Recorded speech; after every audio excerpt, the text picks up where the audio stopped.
Donald Trump, how are you, sir? How you doing, Mark? I'm doing well. I have to ask you a question. How do you have all this energy? I don't know. You're up early in the morning, late at night. Aren't you getting tired? People ask me that. Well, I had 1 hour sleep last night, and then I said, oh, well, maybe I could call Mark and say, I'll go to bed a little early. I'll say, you know what, Mark, can we make it tomorrow? But I said, I don't have the courage to call him and do that. I'll live with it. You don't have to fear me. I promise you I'm going to sleep right after this call. I promise. Oh, It's crazy. But you have a new book out, Crippled America, How to Make America Great Again. Right. Give me 2-3 things. How do we make America great again? Well, we talk about the different problems that we've got in the country, whether it's the 19 trillion. Can you believe it? We're up to 19 now. It's going up to 20 very quickly. I've been saying 18 for about a year, but that was really wrong because it was going up faster than that. And, of course, we have unfunded liabilities also. But when I talk about so many of the things that we have and that we're doing wrong, like the Iran deal, which you talk about all the time because you can't even believe it. Mm-hmm. But the Iran deal with the $150 billion that we're going to hand out very shortly. The biggest problem, I like to solve problems, but by the time you get there, assuming there's a victory here, by the time you get there, Mark, that money's all gone. And probably buying nuclear. They don't have to make nuclear. They can buy it with that kind of money. So we just, I talk about the problems, and I talk about, I don't like being a critic. I like being a critic and then fixing it. And one of the things that you see, I don't know if you have a copy of the book. It's doing really well. I do. One of the things that I did, Simon & Schuster is the publisher, and they sent this fantastic photographer up to my office, and he took pictures. And they're really nice pictures, the best I've ever seen, and I'm smiling and happy. And there was one that was taken when I wasn't ready, and it's a horrible, horrible picture. We determined with that title, we have to use the bad picture. So I used the bad on the front. Right, on the front. So I think it's a book that a lot of people are talking about. So there's a lot of online surveys that say you won that debate last night. And they're also giving credit to Cruz and Rubio. Do you think that's about right? I think so. I think we all had a good night. I don't think, I would say Kasich had a hard time. Yeah, why does he keep interrupting everybody? I don't know. Well, and Carly really interrupts also. I got to a point where, everybody was going crazy with Carly. I kept raising my hand, and they were great. The moderators, I thought, did a really good job. But excellent. I raised my hand. When you're in a debate, you're supposed to be raising your hand, right? And Carly would, and she's absolutely fine, but she would just, boom, right in the middle of somebody's sentence, she'd just start talking. And it's just not really appropriate. And, of course, Kasich was doing that. But I think he had a hard time, and I thought she had a hard time, but a lot of people disagree with me on that, so whatever. Let me ask you this. You're getting a lot of questions from the establishment media and establishment candidates saying you cannot round up 11 or 12 million people. First of all, a couple points. You don't have to round up 11 or 12 million people. If you deny them jobs and in-state tuition and driver's licenses, many of them will go home. Secondly, 40% of the people here illegally came here legally under visas and won't go home. Now, why should we give them legal status and citizenship? That's true. And, one of the things that nobody talks about, we have millions of people trying to get into the country. They've been doing it for years. And these people are in, and now we're supposed to give them, in many cases, they want to give them citizenship, which is really crazy. I mean, I'll tell you what, the biggest hand of the entire, and you probably heard it, the entire debate the other night was when I said we will build a wall and it will be a real wall. And I also say it's going to be paid for by Mexico. Only you might understand that. Somebody said, how can you possibly do that? Well, the wall will cost $8 billion. You don't have to go the 2,000 miles. You can go 1,000 because you have so many natural barriers, etc. So it's going to cost 8, not 14 or 15, what they were saying. But here's the thing.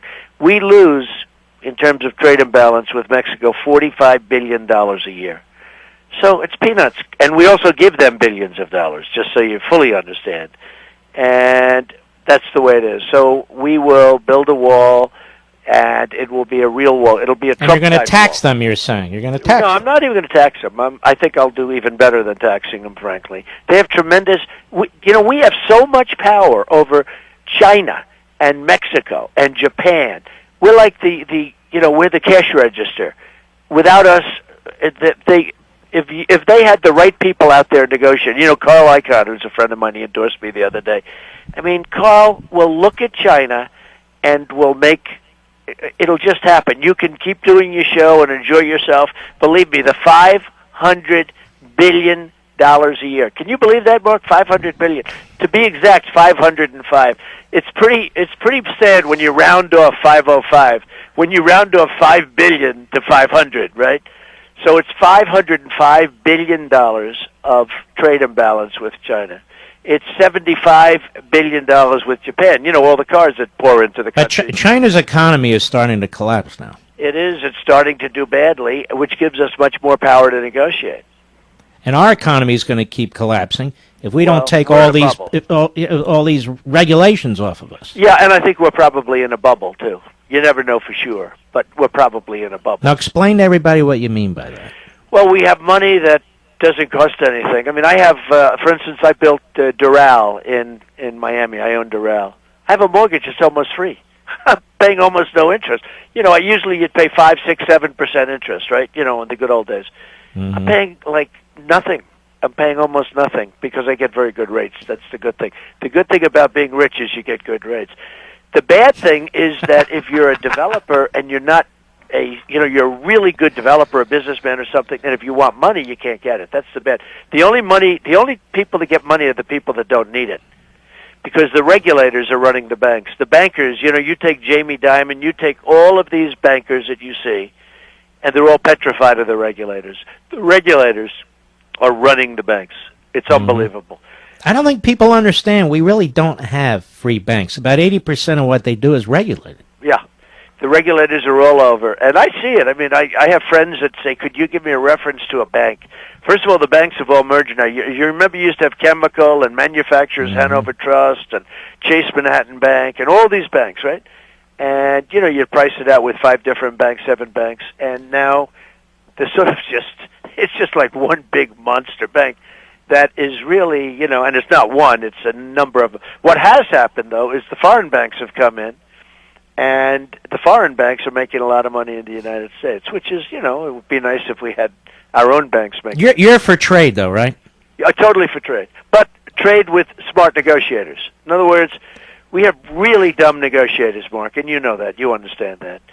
How can we lose $500 billion with China? How can we, and this has been going on for many years, by the way. This has been going on for many years. Why do we lose that? I say that, with China, and I've used the expression over the last couple of weeks. I don't know why I just thought of it, but it's the greatest robbery in the history of the world, what China has done to the United States. They've taken our money, our jobs, our base. They've taken everything. And we've rebuilt China. Now, if you look at India, if you look at, Brazil, if you look at Japan, if you look at... We almost don't have any country that we deal with where we do well. Does that sound good to you? Does that sound prosperous?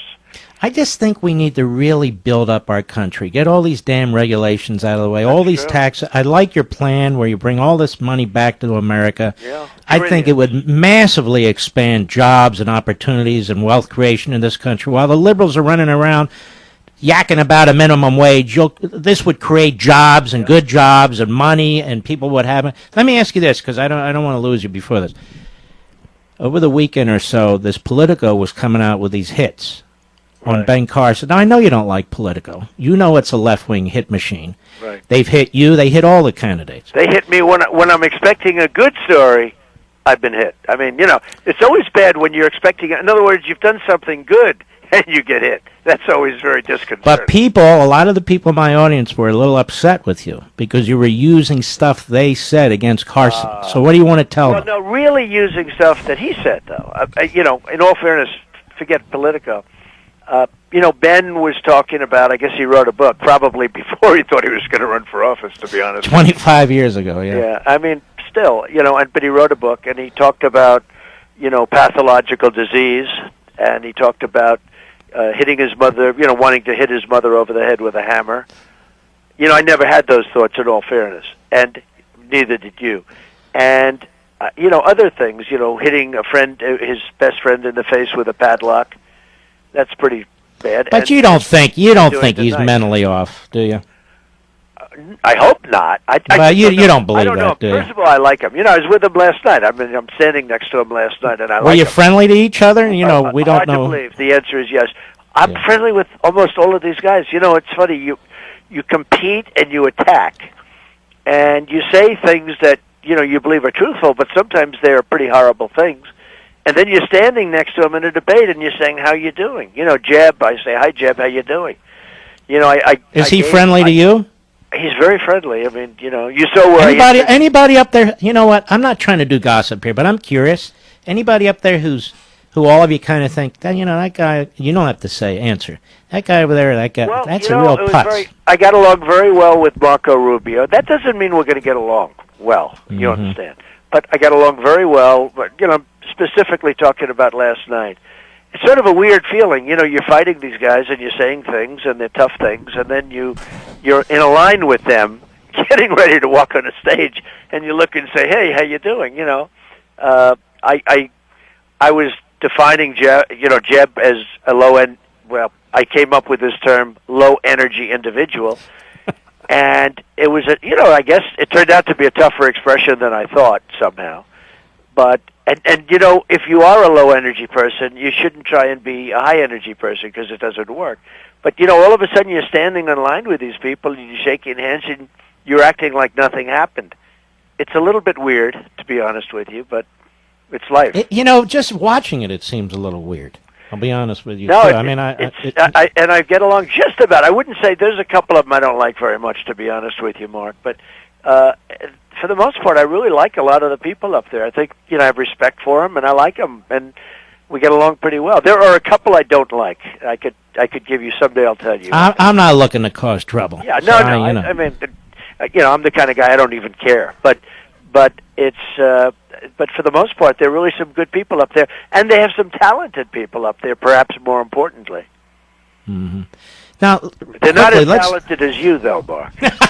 Nobody calls them the great one. You understand? Okay. Hey, look, Obama named a mountain. Hey, we need a great one to run the country. Yes, exactly. Listen, he named a mountain after me. That McKinley he took away calls it Denali. Turns out in Native American, that's the great one. But anyway, that's a whole other story. That's very good. Let's talk about the Democrats now. Hillary Clinton. Honestly, I don't know what her appeal is at all. Do you? Well, she has a new hairdo. Did you notice that today? That's called a wig. Is that a wig? I think it's a wig. Nothing personal. Look, I'm not against wigs. People can wear whatever they want. It's okay. But I tell you what, it really was shocking to see it because you're right. It must be. It was massive. Her hair became massive. You're going to get in trouble now. I don't care. Okay. But I don't care. But no, because I'm a person that tells the truth. It was interesting to see, but I've never seen Hillary with that hairdo. I think that's an okay thing to say. But it was very different, wasn't it? Did you like it? Don't get me in trouble now, because let me tell you, there's not much I do. Think about it, right? Yeah. But let me ask you, but on a substantive level, honestly, I mean, she was a disaster as Secretary of State. She did almost nothing as Senator. As First Lady, she was covering for you-know-who. I mean, why? And here she rises to the top. Why? Well, one of the interesting things, it looks to me like the Democrats are going to protect her in the email scandal, which, in all fairness, everybody else is in jail that did that stuff, and at a much lower level. It looks to me like she's being totally protected. I mean, it looks to you that way too, I guess, right? I think there is a look. This is just Mark talking. I think there's a huge cover-up going on. Totally. I think you've got the Espionage Act. You got Section 783. You don't even need to have specific intent to move this classified information around. Remember Donald Trump? First, she said there was no classified information. Right. Now it's burping up all over the place, and now she's pretending she doesn't know very much about it, or if she did, what's the big deal? Yeah, there's never been anything like this, and you have people going to jail for 1/100th of what she did, and she's being protected. They're not going to do anything, in my opinion. Otherwise, they would have done it already, and she's being totally protected.